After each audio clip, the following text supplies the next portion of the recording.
రావండి ఇది నువ్వు తప్పు చేశావు, ఈ లైన్ దాటావు అని చెప్పగలగాలి.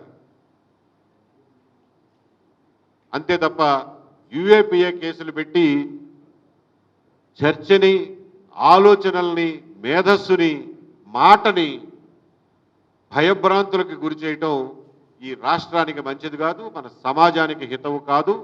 కాబట్టి ఇటువంటి దుర్వినియోగాల్ని ఆపు చేయండి అని చెప్పి సవినయంగా ఈ ప్రభుత్వానికి మనవి చేస్తూ, ఇలాగే గనక యూఏపీఏ దుర్వినియోగం ముందు జరిగితే తీవ్రమైనటువంటి ప్రజా ప్రతిఘటన కూడా ఎదురవుతుంది.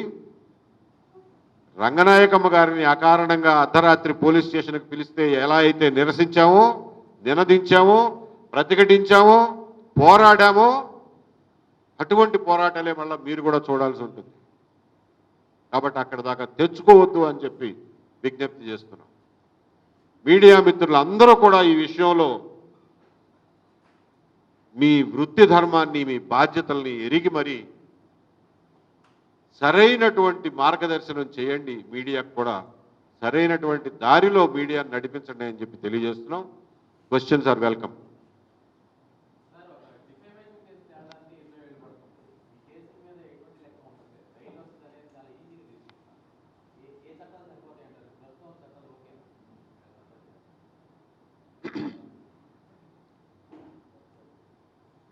బూతులు తిడితే చెప్పాను కదా, మేజిస్ట్రేట్ దగ్గరికి వెళ్ళాలి, ఫైల్ చేయాలి, ఆయన పర్మిషన్ ఇస్తేనే పోలీసులు ఇన్వెస్టిగేట్ చేస్తారు. మహా అయితే 2 ఏళ్ల జైలు శిక్ష పడుతుంది. కానీ కేసే కదా, వాడు బతికున్న నాళ్ళు ఉంటుంది కదా కేసు వాడి మీద. ఓపిక పట్టండి. మనం ఒక ఆధునిక ఆంధ్రప్రదేశ్ని నిర్మించుకోవడానికి కూర్చున్నామా, ఒక ఆఫ్ఘనిస్తాన్ని నిర్మించుకోవడానికి కూర్చున్నామా? లెటస్ ముందు దాన్ని డిసైడ్ చేసుకుందాం రండి. ఒక ఆధునిక ఆంధ్రప్రదేశ్ అనేది చట్టాల మీద ఆధారపడి,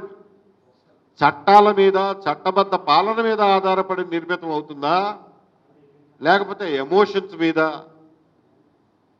మన ట్రైబల్ ఇన్స్టింక్ట్స్ మీద, ప్రైమోర్డియల్ ఇన్స్టింక్ట్స్ మీద వాడు ఆయన అన్నాడా పదండి పడదాం చంపేద్దాం అనేటటువంటి భావావేశాల మీద మీకు ఒక మంచి సమాజం నిర్మితం అవుతుంది. ఆధునిక సమాజంలో బతకాలంటే కొన్ని ఇబ్బందులను కూడా ఎదురు చూడాలి. ఆధునిక సమాజంలో బతకాలంటే ట్రాఫిక్ సమస్యలను ఎదుర్కోవాలి. ట్రాఫిక్ లేకుండా ఉండే ప్రపంచం ఎలా అయితే ఉండదో, ఎవరు ఏ తప్పు చేయకుండా, మన ఎవడు ఏ మాట అనకుండా ఉండే సమాజం ఉండదు. అందులో ఉన్న వెసులుబాట్లను ఉపయోగించుకుంటూ, చట్టాన్ని ఉపయోగించుకుంటూ బతకడం నేర్చుకోవాలి. మనం డిఫమేషన్ కేసు చాలా రోజులు పడుతుంది కాబట్టి నేను అసలు కేసే వేయనంటే ఎట్లా? వేయండి కేసు, వాడు తిరుగుతాడు. నేను 2000 సంవత్సరంలో ఒక డిఫమేషన్ కేసు వేస్తే వాళ్ళు గింగరాలు తిరిగారు 2008వ సంవత్సరం వచ్చేసరికి.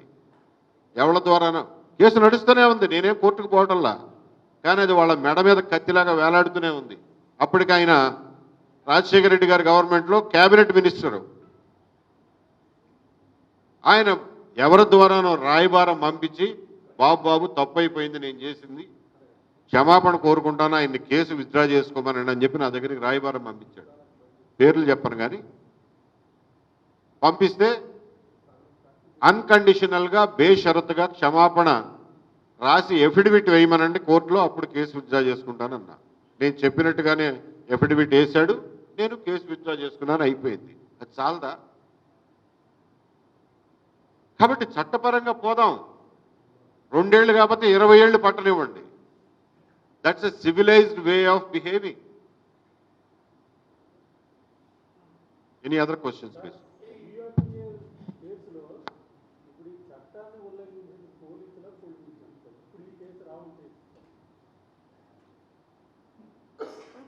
పోలీసులు ఏముందండి, బక్క ప్రాణులు బాబు.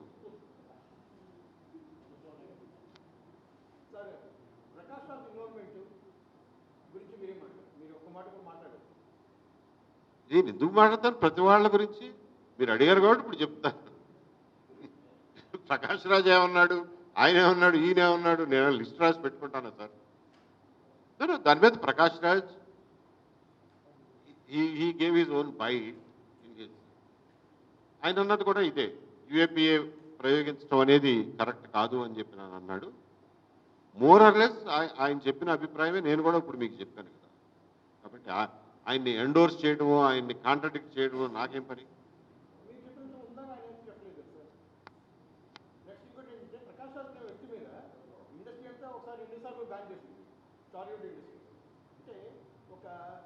సామాజిక అవగాహన లేకపోతే ఒక తన యొక్క ప్రవర్తన సరిగ్గా లేని వ్యక్తి ఇటువంటి కేసు విషయంలో రెస్పాండ్ అవ్వడం అనేది ఎంతవరకు సమంజసం? అసలు ప్రకాష్ రాజ్ ఉన్న వ్యక్తిత్వం ఇది. మీరు పీటీఐ అంటే దేశవ్యాప్త సంస్థ. మీకు ఆయన ఎక్కడ పడితే అక్కడ దొరుకుతాడు. ఇక్కడో బెంగళూరులోనో ఢిల్లీలోనో ఎక్కడొచ్చాడో దొరుకుతాడు. దొరికినప్పుడు అడగండి ఆయన్నే. నేను ఎందుకు చెప్తాను ప్రకాష్ రాజ్ తరఫున సమాధానం?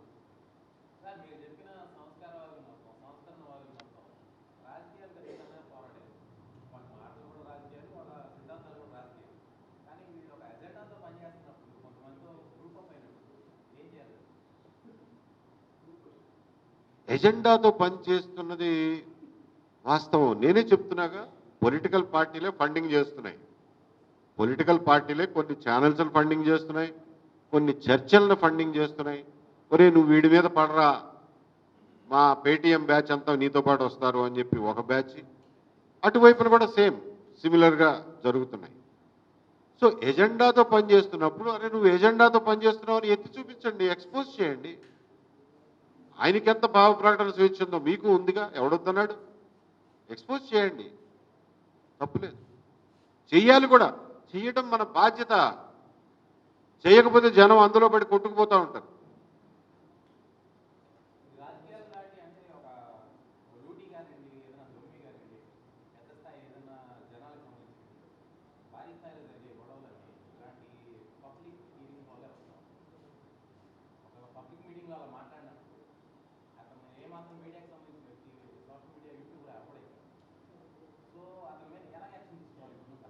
చెప్పాను కదా సార్, నేను రావణ్ ఏలూరు మీటింగ్లో మాట్లాడిన వాటిల్లో పచ్చిబూతులు ఉన్నాయి, కొన్ని సెటైర్లు ఉన్నాయి. రాధా మనోహర్ దాస్ మీద క్లియర్గా డెఫమేషన్ ఉంది.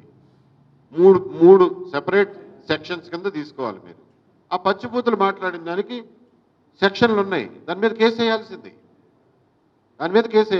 వేసినట్టున్నారు, వేసుంటారు ప్రాబ్లీ. రాధా మనోహర్ దాస్ ఖచ్చితంగా డెఫమేషన్ వేయాలి, ఆయన పేరు పెట్టి తిట్టినందుకు. మిగిలినవి అంటారా, కొన్ని ఫ్యాక్ట్స్ కూడా ఉన్నాయి అతను మాట్లాడిన వాటిలో.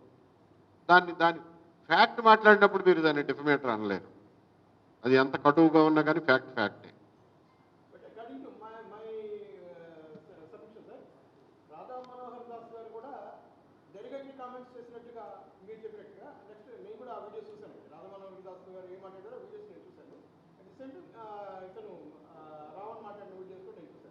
Derogatory comments, both of them have been made against the community. What do you say?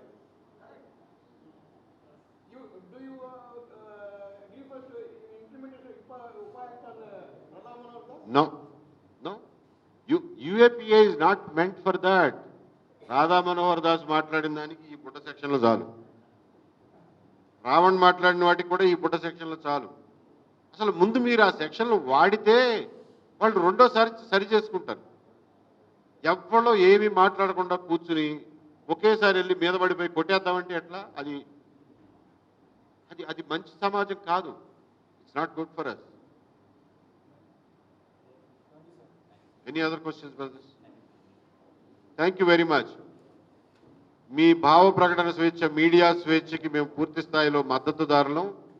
కాబట్టి మీరు కూడా సెల్ఫ్ కంట్రోల్ ఎలా చేసుకోవాలో అనేది మీలో మీరు ఆలోచించుకుని చేసుకోండి.